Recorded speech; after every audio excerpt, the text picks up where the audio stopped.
علم تلوار سے بھی زیادہ طاقتور ہے، اس لیے علم کو اپنے ملک میں بڑھائیں، پھر کوئی بھی آپ کو شکست نہیں دے سکتا۔ دنیا میں کوئی بھی ایسی طاقت نہیں جو پاکستان کا وجود ختم کر سکے۔ آخر یہ کہنے کا کیا فائدہ ہے کہ ہم سندھی، پٹھان یا پنجابی ہیں؟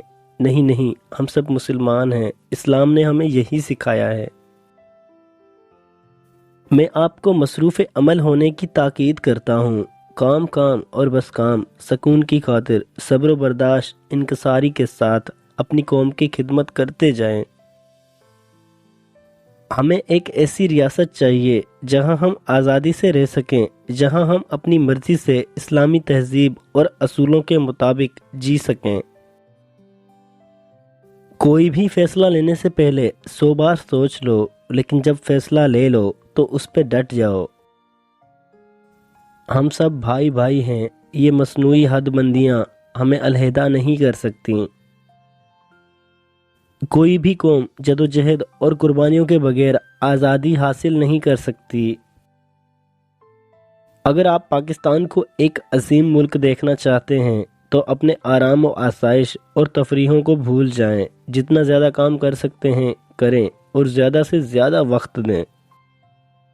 اسلامی تعلیمات کی درخشندہ روایات اور ادبیات اس امر پر شاہد ہیں کہ دنیا کی کوئی قوم جمہوریت میں ہمارا مقابلہ نہیں کر سکتی جو اپنے مذہب میں جمہوری نقطۂ نظر رکھتے ہیں۔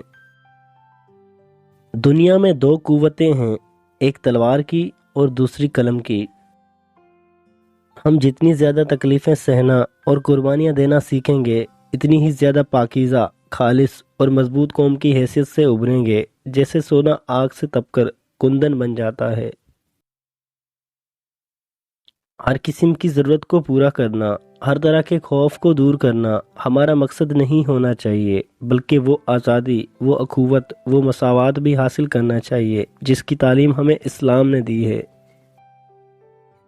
ناکامی میرے لیے ایک نامعلوم لفظ ہے۔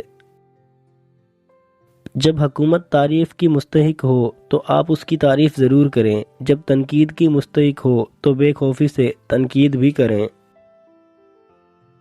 یقین، نظم و ضبط اور بے لوث لگن کے ساتھ دنیا کی ایسی کوئی چیز نہیں جو حاصل نہیں کی جا سکتی۔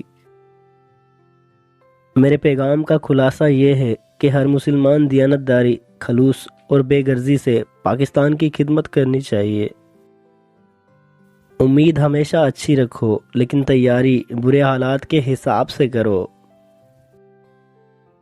گلاب کو خواہ کسی بھی نام سے پکارا جائے، اس کی خوشبو میں فرق نہیں آئے گا۔ میں درست فیصلے لینے پر یقین نہیں رکھتا، بلکہ فیصلہ لے کر اسے ایک بہترین فیصلہ ثابت کرتا ہوں۔